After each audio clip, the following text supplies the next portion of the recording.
Mapagpalang umaga po iba, sa bawat isa sa atin. Before lang po ako mag-share ng word ng God sa um, umagang ito, gusto ko rin po muna mag-share din ng life testimony. But sorry na guys. Paano?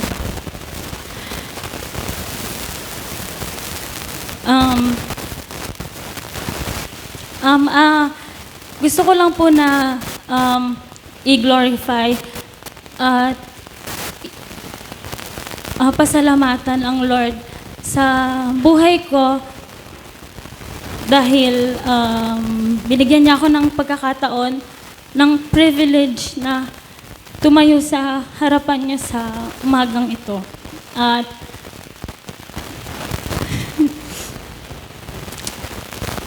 gusto ko lang i-share yung a little bit ng buhay ko.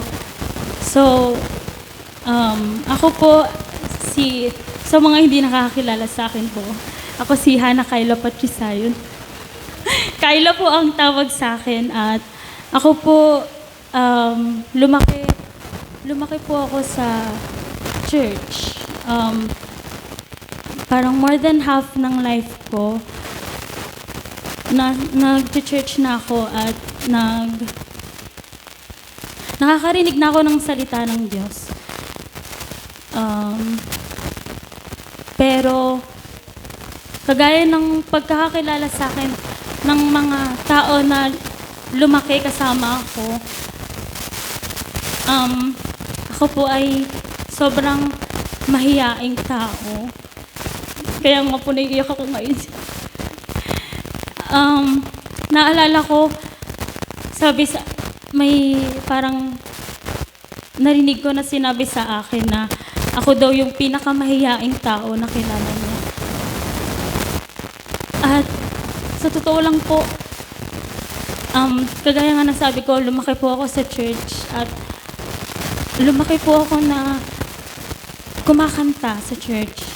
Pero hindi ko po pinangarap na mag-song lead.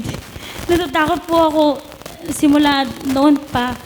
Takot po ako na humarap sa maraming tao at ang weird ng prayer ko kasi sabi ko, Lord, please, wag mo naman akong gamitin na mag-lead ng worship kasi po nahihiya po ako, hindi ko po kaya. Ang weird ng prayer na yun kasi kay Lord nanggagaling yung talento at skills na meron tayo. So, bakit hindi natin yun gamitin para i-worship siya, di ba? Hanggang sa dumating na yung panahon na takot pa rin ako, pero wala na kasi akong choice. Wala na akong choice. Ako na lang yung pwedeng, dalawa na lang kami pala ni Gab yun before, yung nagpapalitan every Sunday na mag-song lead. So, kahit natatakot ako, kahit alam ko na feeling ko hindi ko kaya, sabi ko, sige, wala na akong choice. Ito na yun. Pero, akala ko hanggang doon na lang ako. Akala ko hanggang paglilid na lang ako ng worship at hindi na ako tatayo. Akala ko okay na. Sapat na naglilid ako ng worship. Pero, as lumalalim yung pagkakakilala ko sa Panginoon na hindi lang natatapos sa isang ministry lang yung buhay natin as Christians, because gaya nga ng turo ni attorney na meron tayong iisang calling, ang bawat isa sa atin ay may isang calling, which is to extend yung heaven here on earth, na magagawa natin yun sa pag-share natin ng gospel ng Panginoon. At sobrang nanginginig po ako ngayon. Natatakot po ako At ayun po yung iniiyak ko sa Lord for the past days na feeling ko kagaya ng iba sa mga nauna na nagsalita, kagaya ni Joanna na sabi niya, feel niya na hindi pa siya equipped. And I feel the same. Feeling ko marami pang kulang sa akin at hindi pa enough yung knowledge na meron ako sa Panginoon para maging worthy na i-share yung salita niya. Pero sabi nga, dapat maging prepared tayo kasi ito naman yung dapat na ginagawa natin to spread the word of God, the good news.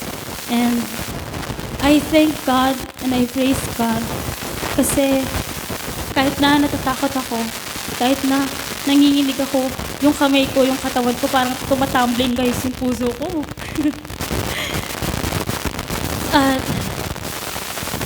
Pero nire-remind ko yung sarili ko na alam ko na hindi ko to kaya, pero because of the power of the Holy Spirit na binigay ng Lord sa akin at sa bawat isa sa atin, meron tayong makakaya natin na tumayo. And gusto ko lang ibalik sa Lord ang lahat ng papuri at pasasalamat sa kanyang kabutihan, sa lahat ng mga bagay na ginawa niya sa buhay ko. Ayun lang guys, to God be all the glory. Ayun. Itutuloy na po natin yung lesson natin sa month na to, which is, yung theme is about trust.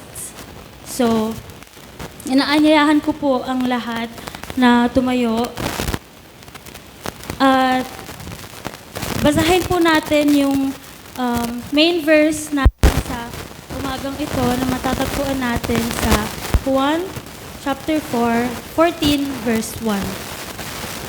Huwag mabagabag ang inyong kalooban, sumampalataya kayo sa Diyos, sumampalataya din kayo sa akin. Tayo po ay manalangin.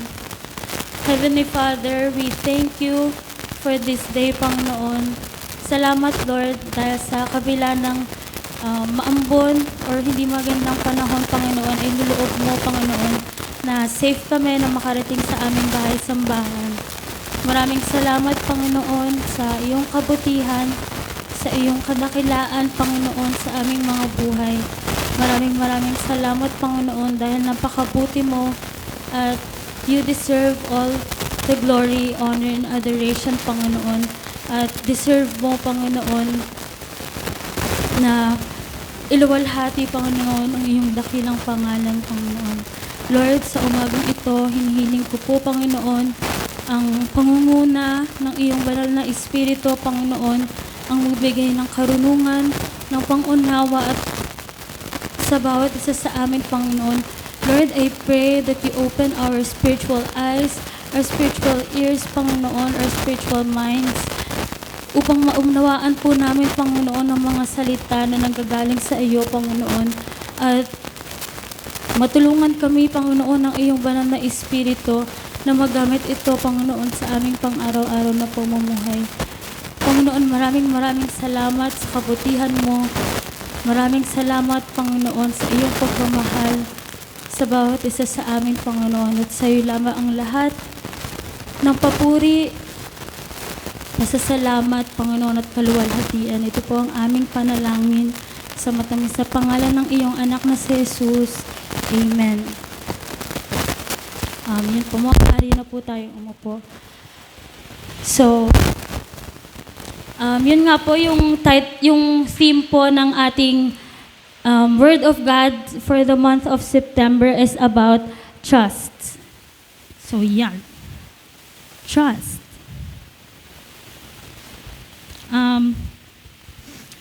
Ulitin ko lang po na basahin yung salita ng Diyos sa Juan chapter 14 verse 1. Huwag mabagabag ang inyong kalooban, sumampalataya kayo sa Diyos, sumampalataya din kayo sa atin. 'Di ba? Sobrang straightforward ng verse na to, na sinasabi sa atin na huwag tayong mabagabag dahil meron tayong dapat na pagkatiwalaan sa ating mga buhay. So, gusto ko lang na hatiin yung verse na to. Yung first is sa sinasabi ng Diyos na huwag mabagabag ang inyong kalooban or huwag na kayong mabalisa. So, syempre lahat naman tayo nakakaranas ng mga bagay sa buhay natin na nakaka-cause sa atin para mag-worry, para siguro para i-question, though hindi tama na i-question natin ang Lord, pero alam naman natin na dumarating ang bawat isa sa point na nag-worry tayo, hindi natin sure kung ano yung mangyayari sa buhay natin. Kaya sinasabi sa atin na huwag mabagabag ang inyong kalooban. So, ang tanong is, ano ba yung mga bagay na pabagabag sa ating mga kalooban? Ano ba? Pero,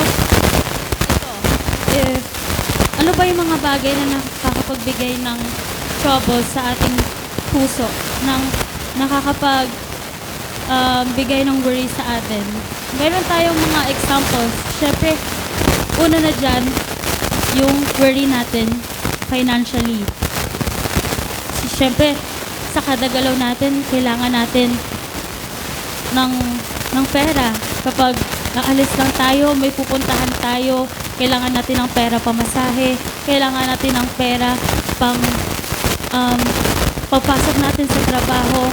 Sa lahat, kailangan natin ng pera sa pangkain. Pero yung ginagamit natin para ma-survive yung buhay natin, ano pa ba yung mga nakakapagpabagabag? Yung health. Na minsan nag-worry tayo sa kalusugan natin, lalo na kapag lately kasi para akong para akong nababaliw kasi iniisip ko baka biglang may leptospirosis na pala ako kasi dahil lang sa masakit yung tuhod ko, ganyan. So nag-worry ako kung ano ba yung kung ano na ba yung nangyayari sa katawan ko, just because may nararamdaman ako na simpleng sakit, ganyan. So, ayun, pwede rin yung mga bagay na nangyayari sa paligid natin. Most importantly, yung mga uncertainties na kinakaharap natin sa buhay na hindi natin alam kung magiging safe pa ba tayo. Kadagalaw natin kapag lalabas tayo, kapag nanonood ako ng balita, pag nakapanood natin lagi sa balita na ang daming mga aksidente na nangyayari sa paligid natin, and yun, mga may patayan, ganyan. At yung sama na natin yung nangyayari na mga nakawan sa gobyerno natin na nagkukos ng pagpabagabag ng ating mga puso kasi hindi tayo sigurado kung ano yung mangyayari sa buhay natin. At kapag nababagabag tayo, madali lang na isipin na nag-iisa lang tayo, na wala tayong karamay. Pero maraming mga kwento sa Bible, yung mga ninuno natin, na marami tayong pwedeng matutuhan sa kanila sa kung paano ba sila namuhay ng merong pagtitiwala sa ating Panginoon. So, one of the example na yung life na meron na ng ating mga ninuno na pwede nating tignan is yung life ni Moses. Kilala niyo ba guys si Moses? Si Moises? Amen. Si Moises ay parang nakaka-relate nga rin ako kay Moses kasi nung sinugo siya ng Panginoon, tinawag siya ng Lord, nagkaroon siya ng worry. May takot siya sa puso niya kasi sabi niya hindi daw siya magaling magsalita. Pero si Moises, siya yung ginamit ng Lord para maalis sa pagkaalipin ng mga Israelita. Kaya imbes na nag-rely lang siya sa sarili niyang emotion na hindi ko kaya kasi hindi po ako marunong magsalita. Pero naniwala siya sa kapangyarihan ng Panginoon na kayang kumilos sa buhay niya. So ayun, sa next half na tayo nung verse. Sumampalataya kayo sa Diyos, sumampalataya din kayo sa akin. Alam ko na lahat tayo ay parang kung iisipin natin, ang dali-dali lang sabihin na sumampalataya tayo sa Panginoon. Pero kagaya nga ng mga nabanggit ko na mga reasons kung bakit nababagabag yung loob natin. Ang hirap, minsan sobrang hirap na ipamuhay na mayroon tayong paniniwala, tiwala at pananampalataya sa ating Panginoon. Pero gusto kong ang i-share ko sa inyo na title ng i-share ko sa inyo ngayon ay Why Can We Trust God? Sa mga nangyayari sa ating mga buhay, personally, or mga nangyayari sa family natin or sa paligid natin, yun nga, maraming mga rason kung na manghina na lang yung loob natin, na hindi na tayo magpatuloy sa ating pananampalataya sa Panginoon, na magpalubog na lang tayo sa mga problema na kakaharapin natin. Pero ngayong sa oras na ito, kilalanin natin kung sino ba yung Diyos na pinagsisilbihan natin at kung bakit nararapat lang na sa Kanya natin ibigay yung ating mga pagtitiwala. So, ayun. Kasi diba kapag kilala natin kung sino yung pinagkakatiwalaan natin, mas meron tayong lakas ng loob, mas kaya natin na i-open yung sarili natin. Kagaya lang ng mga friends natin dito sa mundo na kapag mas marami na yung napagdaanan nyo together, mas meron na kayong mas kilala nyo na yung isa't isa, magiging madali na sa inyo para i-open up yung sarili nyo sa kanila. Tapos, minsan din sa pagkakakilala natin sa tao, ayun nga, meron tayong nakakatulong yon sa kung sino yung mga tao na pagbibigyan natin ng trust natin. Kunyari, kilala ko si Jackie na na madaldal, ganyan, na hindi mapagkakatiwalaan sa mga mga sikreto. Siyempre, ay, yan si Jackie, hindi ko yan pag-share ng ng secrets ko kasi alam ko na i-share niya yan, hindi yan mapagkakatiwalaan, ganyan. Tapos, o kaya si Liklik, tahimik yan halos nga wala na nga boses na lumalabas sa bibig niya. Kaya siguro okay lang na i-share ko sa kanya yung mga istorya ng buhay ko, ganyan. Pero ayun nga, nagpapakita lang to na pagkilala natin kung sino yung paglalaanan natin ng pagtitiwala natin ay mas meron tayong mas maluwag sa loob natin na sabihin sa Kanya yung mga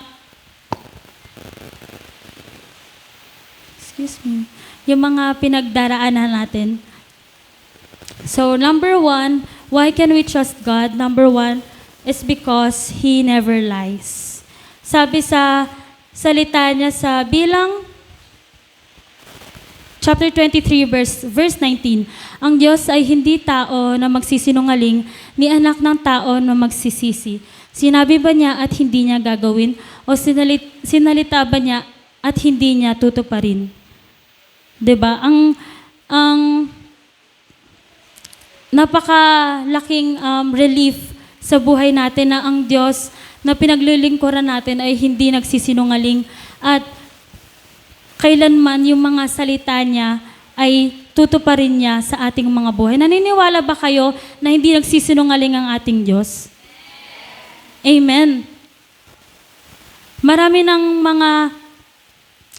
tayong matututuhan sa Bible na mga stories kung paano tinupad ng Diyos ang mga pangako niya. Kasi hindi siya nagsisinungaling. Again, hindi napapako yung mga sinasabi niya. At meron siyang kakayahan na tuparin ang bawat mga sinabi niya sa ating mga buhay. Naniniwala ba kayo na kayang tuparin ng Diyos at kayang i-meet ng Panginoon ang lahat ng inyong mga pangangailangan? Amen. Maaasahan natin na ang ating Panginoon ay totoo sa mga salita niya. At hindi siya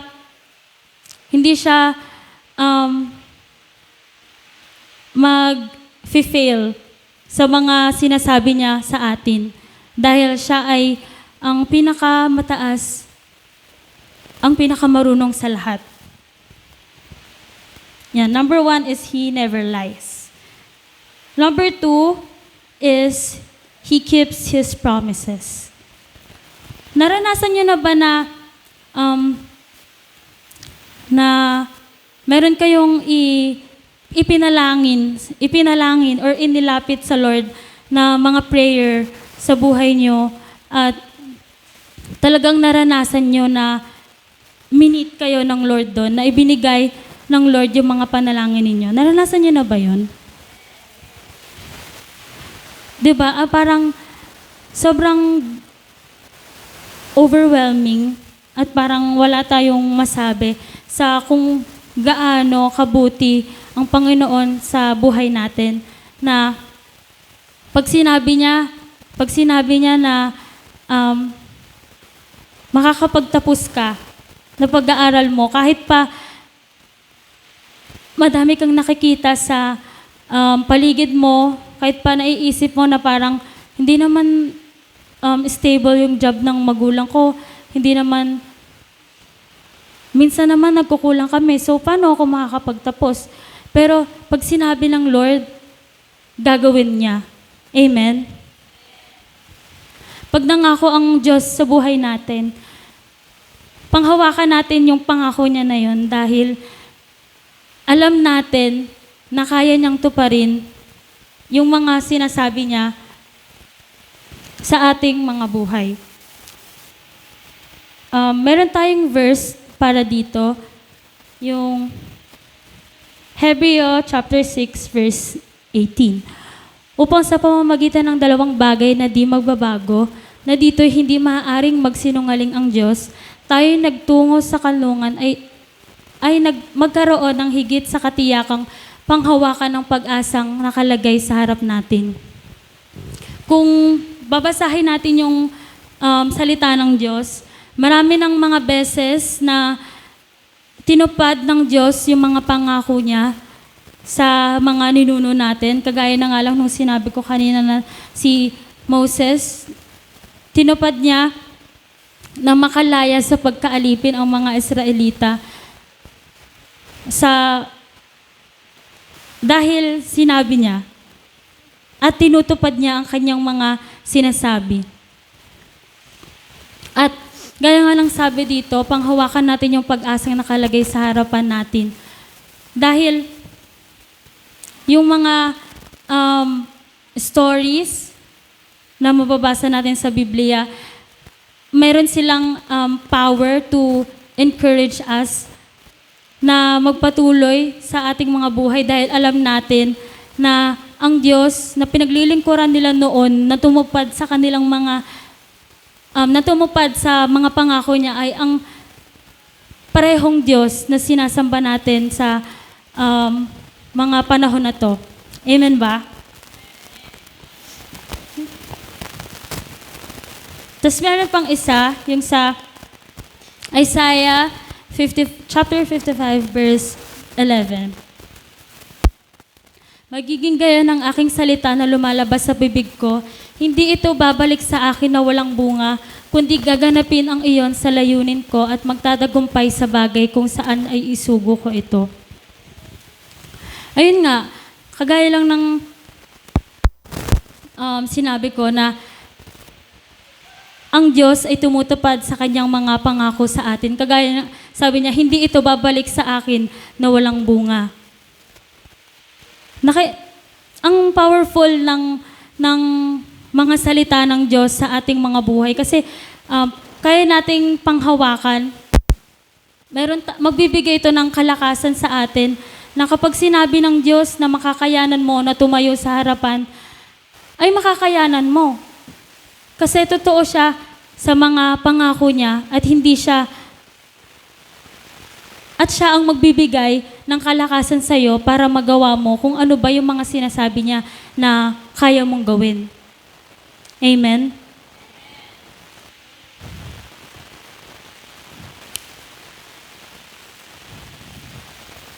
Next po. Nasa third point na tayo meron palang 5. So, nasa pangatlo na tayo. Una is He never lies. Second is He keeps His promises. And yung third is He cares for us. Naniniwala po ba tayo na may pake ang Diyos sa atin? Amen. Na ang lahat ng mga dinaranas natin, ang lahat ng mga bumabagabag sa atin, na maaari nating ibigay sa Kanya dahil siya ay may care siya sa atin. Kagaya na lang ng salita niya sa 1 Peter chapter 5, verse 7. Ilagak ninyo sa Kanya ang lahat ng inyong kabalisahan sapagkat siya ay nagmamalasakit sa inyo. Amen. Naranasan nyo na ba na-feel nyo na talagang nagmalasakit yung Lord sa buhay nyo? Sa mga pagkakataon na akala nyo hindi nyo magagawa, pero napagtagumpayan nyo dahil sa lakas na nanggagaling sa Kanya. Dahil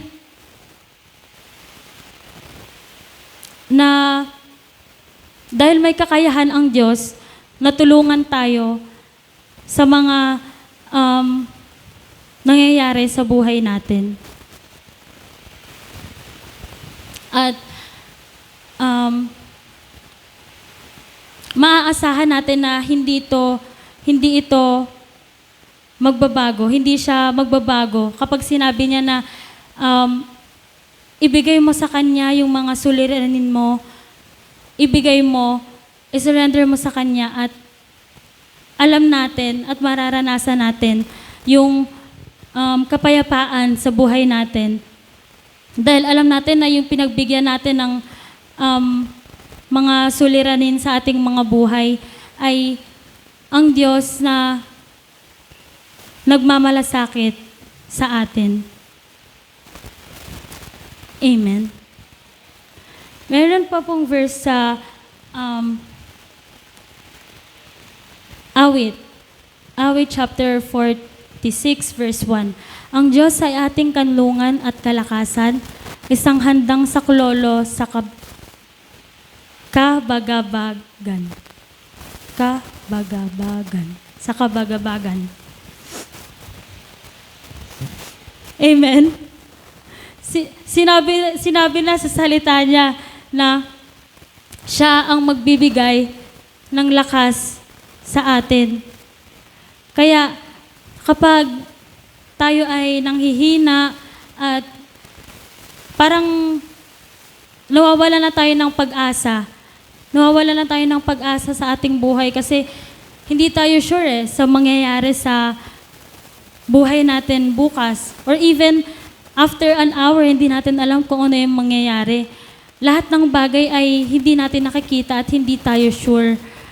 Pero, ang mahalaga ay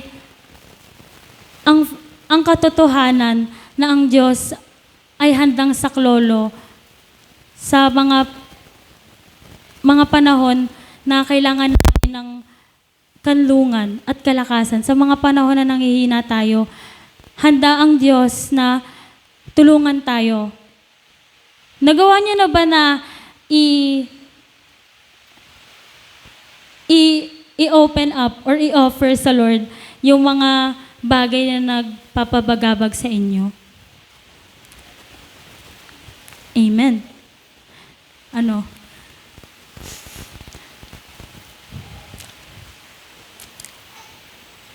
Ayun, makakakuha tayo ng kalakasan na nagagaling sa ating Diyos kapag tayo ay nanghihina dahil siya ay nagmamalasakit sa bawat isa sa atin at handa siya na tulungan tayo sa mga bagay na bumabagabag sa atin. Amen. Yung pang-apat po is He loves us. Moment of silence for that. Kasi sobrang parang wala tayong masasabi, wala tayong maipipintas sa pagmamahal na meron ang Diyos sa ating mga buhay. Meron po tayong verse na nagpapakita ng pagmamahal ng Diyos sa ating mga buhay. Ito ay sa 1 John chapter 4 verse 9 to 10. Pwede po ba nating basahin lahat? Dito nahayag ang pag-ibig ng Diyos sa atin, sapagkat sinugo ng Diyos ang kanyang bugtong na anak sa sanlibutan upang tayo mabuhay sa pamamagitan niya. Narito ang pag-ibig. Hindi sa tayo umibig sa Diyos, kundi siya ang umibig sa atin at sinugo ang kanyang anak na pantubos sa ating mga kasalanan. Wow! Wala nang walang tao, kahit pa yung magulang natin, kahit pa yung bestest friend na meron tayo, ang magkakaroon ng kakayanan na mamatay para sa atin. Naniniwala ba kayo doon? Kahit pa yung friend mo, parang meron pa sa kanyang hesitation na feeling ko hindi ko kaya mamatay para sa'yo. Kahit pa gaano kayo ka-close. Pero, meron dito na merong isa na namatay para sa pagtubos ng mga kasalanan na meron tayo. Walang iba kundi ang ating Panginoong Jesus. Amen. Noong mga panahon na tayo ay mga makasalanan pa, ay pinagbayaran na ni Jesus sa krus ng Kalbaryo yung mga kasalanan natin. Kaya hindi na tayo dapat namumuhay sa shame, hindi na tayo dapat namumuhay sa mga sinasabi ng mundo na hindi ka karapat dapat na tumayo dyan sa harapan kasi sinner ka eh. Nagda-doubt ka sa Lord kapag nakakaharap ka sa mga circumstances sa buhay mo na nahihirapan ka. Nararamdaman mo pa rin na mag-isa ka kahit na nandiyan naman talaga ang Diyos sa buhay mo. Hindi na dapat natin panghawakan yung mga sinasabi ng mundo tungkol sa atin, dahil ang bawat isa sa atin ay tinubos na ng pag-ibig ng ating Panginoong Jesus sa pamamagitan ng pagkamatay niya sa krus ng Kalbaryo. Amen. Na yung pag-ibig ng Diyos, sabi nga dito, hindi sa tayo umibig sa Diyos, kundi siya ang umibig sa atin. Na kahit na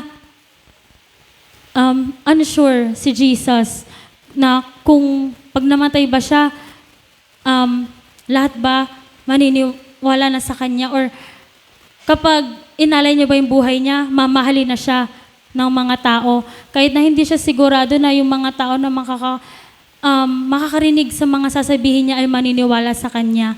Pero ginawa niya pa rin, sumunod pa rin siya sa ating Ama na nasa langit, at inoffer niya pa rin yung buhay niya para pagbayaran yung mga kasalanan natin. Amen.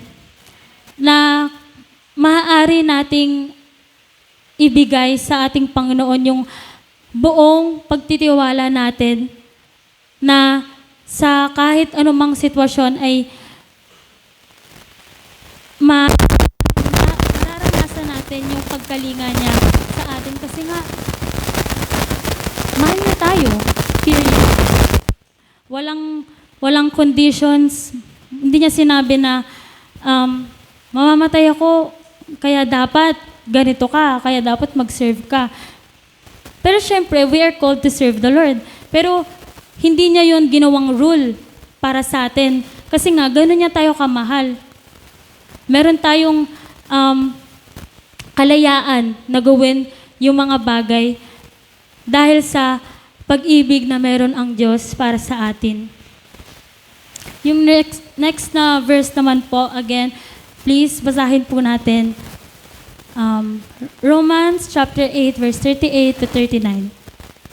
Sapagkat ako'y naniniwalang lubos na kahit ang kamatayan man, ni ang buhay, ni ang mga anghel, ni ang mga pinuno, ni ang mga bagay na kasalukuyan, ni ang mga bagay na darating, ni ang mga kapangyarihan, ni ang kataasan, ni ang kalaliman, ni ang alinpamang nilalang, ay hindi makapaghihiwalay sa atin sa pag-ibig ng Diyos na nang kay Kristo Jesus na Panginoon natin. Amen. Na ang ating Panginoon ay nagmamahal sa atin. Ang daming niya, no? Na wala na tayong ibibigay na rason sa Diyos. Kung bakit, Lord, ganito ako kaya hindi mo na siguro mahal. Lord, ginawa ko mahal. Lord, nagawa ko to. Kaya siguro mababawasan na yung pagmamahal mo sa akin. Pero hindi. Sabi niya sa mga salita niya na walang makakapaghiwalay sa atin sa pag-ibig na meron siya. Pwede po ba nating palakpakan ng ating Panginoon sa kanyang pagmamahal, sa kanyang kabutihan, sa bawat isa sa atin, kung gaano niya tayo tinatanggap sa kabila ng ating mga pagkakasala at mga pagkukulang sa Kanya. Nararapat lang na ibigay natin ang ating papuri sa ating Diyos. Amen. Yung last is, He is sovereign and in control of all things. Hallelujah. Amen. Meron tayong Diyos na may likha ng buong mundo, at yung Diyos na yon ay nakakakilala sa atin at kilala tayo, at kaya niyang gawin ang lahat ng bagay. Kaya nararapat lang na ibigay natin sa Kanya ang ating buong puso na pagtitiwala. Sabi sa word ng Lord sa Colossians chapter 1 verse 16, sapagkat sa pamamagitan niya nilalang ang lahat ng mga bagay sa langit at sa lupa, ang mga bagay na nakikita at ang mga bagay na hindi nakikita, maging mga trono o mga kapanginoon, maging mga pinuno o mga may kapangyarihan, lahat ng mga bagay ay nilalang sa pamamagitan niya at para sa Kanya. Amen? Naniniwala ba kayo na nililikha tayo para sa Panginoon? Amen? Para purihin at sambahin ang ating Panginoon. Dahil sa Kanya nagmumula ang lahat ng bagay. Imagine niyo yung author, yung creator ng buong universe, na even yung mga greatest scientists, hindi pa nila naiintindihan, hindi pa nila nadidiscover kung ano ba yung meron sa universe. Yung author ng buong mundo ay nasa buhay natin. Hindi pa ba yun isang bagay na dapat na panghawakan natin, na sa tuwing kaharap tayo sa mga problema, kaharap tayo sa mga suliranin sa ating mga buhay, yung lumikha ng buong mundo ay kilala tayo at nagkikare sa atin. Amen? Na maaari nating ibigay sa Kanya yung lahat ng ating mga suliranin, dahil alam natin na kaya niyang gumawa ng mga bagay para malampasan natin yung mga dumarating na pagsubok sa ating mga buhay. Amen and hallelujah. Praise God. Next verse po is sa Jeremiah chapter 32 verse 17. Panginoong Diyos, Ikaw ang siyang gumawa ng langit at ng lupa sa pamamagitan ng iyong dakilang kapangyarihan. Sa pamamagitan ng iyong unat na kamay, walang bagay na napakahirap sa iyo. Meron tayong bagay na merong pangako, merong salita ng Diyos na makakapagbigay ng lakas sa atin upang harapin yung mga dumarating na pagsubok sa ating mga buhay, dahil sabi sa salita niya, walang mahirap sa ating Panginoon. Amen ba? Tunay na walang hindi kayang gawin ang ating Panginoong Diyos. Walang mahirap sa Kanya, walang bagay na nakakapagbigay sa Kanya ng takot na harapin, dahil lahat, He is sovereign and in control of all things. Nalalaman niya yung mga nangyayari sa buhay natin. Alam niya kung saang parte ng buhay natin tayo nagsistruggle, at handa siya na tulungan tayo, sagipin tayo, kung hahayaan natin na kumilos siya, bigyan natin siya ng power na kumilos sa buhay natin. Kasi minsan, nagtatry tayo na agawin sa Lord yung control na dapat sa Kanya lang. Na imbes na hindi mo na po problemahin yung isang bagay, pinoproblema mo pa rin. Kahit na dapat sa Lord na yan.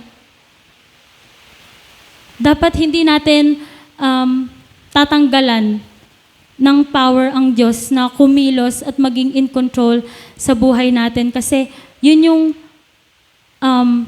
siya. Kaya niyang gumawa ng mga sa isipan natin ay mga imposibleng bagay ay kayang gawin ng ating Panginoon. Ano man yung mga pagdaraanan natin ay kaya niyang magbigay ng solusyon para maialis tayo sa sitwasyon na yun. Amen ba? Hallelujah. Ang last na verse po natin for this point is sa Philippians chapter 1 verse 6.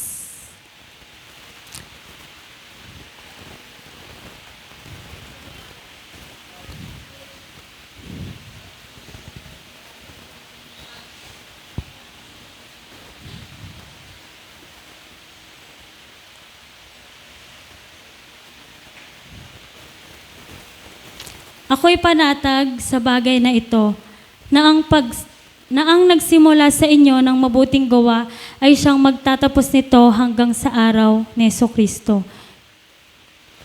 Amen po ba?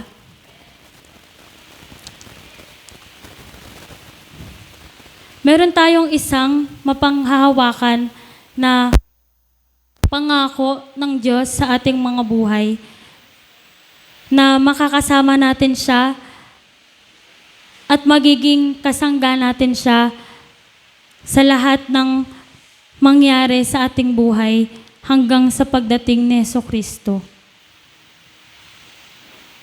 Meron tayong kapanatagan, maaari tayong magpahinga, mag-rest sa reality, sa fact na ang Diyos ay gumawa ng mabuti. Ang lahat ng bagay ay magtatapos para siya ay maluwalhati at maitaas ang kanyang pangalan. Hallelujah. Balikan po natin yung mga points na meron tayo sa umagang ito. Yung title ulit natin is, Why Can We Trust God? At sa lahat ng mga, actually, hindi lang naman yung mga shinare ko na mga verses, yung mga nagpapatunay kung bakit nararapat lang na pagkatiwalaan natin ang Panginoon. It's for you to confidence. It's all in the Bible upang mapalakas natin yung sarili natin. Manalangin tayo sa ating Panginoon. Titiwala sa Kanya. Dahil hindi natin kailangan mabagabag sa mga nangyayari sa buhay natin personally, sa mga nangyayari sa pamilya natin, sa nangyayari sa paligid natin. Hindi natin kailangan na dalhin yung weight ng lahat ng yon on our own. Kasi merong Diyos na maaari nating paglagakan ng ating pagtitiwala at alam natin na siya ay handang tumulong para sa atin. Pwede po ba nating ulitin kung ano yung mga points? Why can we trust God? Una is, because He never lies. Amen. Second is, He keeps His promises. Third is, He cares for us. Fourth is, He loves us. And fifth is, He is sovereign and in control of all things. Hallelujah. And to God be all the glory at nararapat lang na ipamuhay natin. Let's challenge ourselves sa buong linggong to na kapag nakakaramdam tayo ng kalungkutan, kapag nakakaramdam tayo ng takot, kapag nakakaramdam tayo ng pagkabagabag sa ating mga puso, alalahanin natin kung sino ba yung Diyos na pinaglilingkuran natin. Alalahanin natin na ang Diyos ay dakila at kaya ng paraan upang malampasan natin yung mga pagsubok na darating sa ating. Paulit-ulit na sinasabi at para na tayong sirang plaka na kahit nakakakilala tayo sa Panginoon, hindi tayo exempted sa mga trials, hindi tayo exempted sa mga challenges, hindi tayo exempted sa mga struggles na darating sa buhay natin kasi actually, sure na darating sila para matest yung faith natin sa Panginoon. Para matest kung kanino ba natin ibinibigay yung pagtitiwala natin at kanino ba tayo talagang nananampalataya, which is kay Lord. Amen? I pray that yung word ng Lord ay mangusap sa bawat isa sa atin at maging paalala sa atin sa buong linggo na pamumuhay natin at magbigay ng kalakasan, magbigay ng encouragement, magbigay ng lakas sa atin upang magpatuloy sa lahat ng hamon sa ating mga buhay dahil alam natin na ang ating Diyos ay karapat-dapat. He is worthy na paglaanan natin ng mga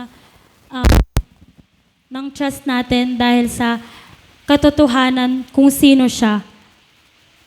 Amen. Na ang ating Diyos ay dakila, ang ating Diyos ay in control, ang ating Diyos ay may paki sa atin. Every time sa linggong to or sa buhay natin na makakaramdam tayo ng pagkalungkot, worry sa magiging buhay natin, kung ano ba yung magiging buhay natin kinabukasan, kung ano bang kakainin natin kinabukasan. Palagi nating i-remind, palakasin natin yung loob natin gamit yung mga salita ng Diyos at yung knowledge natin kung sino ba ang ating Panginoon na He never lies, He keeps His promises, He cares for us, He loves us, and most importantly, He is sovereign and in control of all things. Amen. Hallelujah. And nawa sa buong linggong ito ay ipamuhay natin ang kabutihan ng ating Panginoon at maalala natin kung sino ang Diyos sa buhay natin sa lahat ng mga kahaharapin nating lahat ng mga darating sa ating mga buhay, whether mga problema ba niyan or mga kasiyahan. Kasi, syempre, hindi lang naman mga problema yung binibigay sa atin ng Diyos, diba? He is good at nag-offer din siya, nagbibigay din siya ng blessing sa atin. Amen? Amen. So, ayun po, maraming salamat sa ating Panginoong Diyos. To God be all the glory and honor. Let us close in prayer po. Heavenly Father, You are holy, You are sovereign. Maraming salamat, God. Dahil mahal mo kami, Panginoon, maraming salamat dahil may paki ka sa amin, nagmamalasakit ka sa amin, Panginoon. Maraming salamat sa katotohanan, Panginoon, na dala ng iyong mga salita na maaari naming, Panginoon, na ibigay sa iyo, isurrender sa iyo, Panginoon, ang mga bumabagabag sa aming mga buhay, sa aming mga puso, sa aming mga isip. Dahil alam namin, Panginoon, na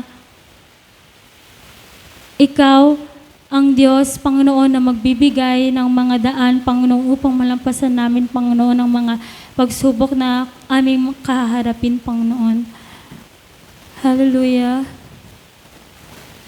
Tunay nga, Panginoon, na Ikaw lang ang nararapat na purihin, sambahin, itaas, Panginoon, sa buhay ng bawat isa sa amin. Maraming salamat, Panginoon, sa iyong mga salita na nagbibigay ng kalakasan sa amin, Panginoon, na meron kaming Diyos, Panginoon, na nakakakilala sa amin at maaari naming paglagyan ng aming mga pagtitiwala, Panginoon. Maraming salamat, Lord, dahil ang lahat ng iyong mga salita ay tinutupad mo, Panginoon. Ang lahat ng mga sinasabi mo ay tinutupad mo. Ang lahat ng mga pangako mo ay tinutupad mo, Panginoon. Kaya tulungan mo kami, O Diyos, na mamuhay kami sa pang-araw-araw, Panginoon, na kasama namin ang lakas na nagmumula sa iyong banal na Espiritu, Panginoon, na alam namin, Panginoon, na kasama ka namin, Panginoon.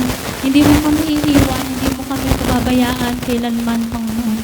Maraming salamat, O Diyos, dakila ka, at ikaw lamang, Panginoon, ang dapat na makatanggap ng papuri, pagsamba, pasasalamat. At ikaw lamang, Panginoon, ang nararapat na itaas sa buhay ng bawat isa sa amin, O Diyos. Maraming salamat, Panginoon. Nawa ang mga salita mo, Panginoon, ay nagbigay ng lakas sa amin, Panginoon, at magamit namin sa aming pamumuhay sa araw-araw, O Diyos. Panginoon, maraming salamat sa iyong kabutihan, sa iyong pagmamahal. Maraming salamat, Panginoon, dahil nakikita mo ang bawat isa sa amin, Panginoon. Wala kaming maitatago sa iyo, Panginoon. Alam mo kung ano yung nasa puso, nasa isip namin, Panginoon. At ikaw ay handang tumulong, handang saklolo, Panginoon, sa amin sa lahat ng pagkakataon. Maraming salamat, O Diyos. Nawa sa buong linggong ito ay mamuhay kami sa nakasama ang lakas na nagagaling sa iyong banal na Espiritu, O Diyos. Maraming salamat. Sa iyo lamang ang lahat ng papuri, pagsamba, kaluwalhatian. Ito po ang aming panalangin. Sa pangalan ni Jesus. Amen.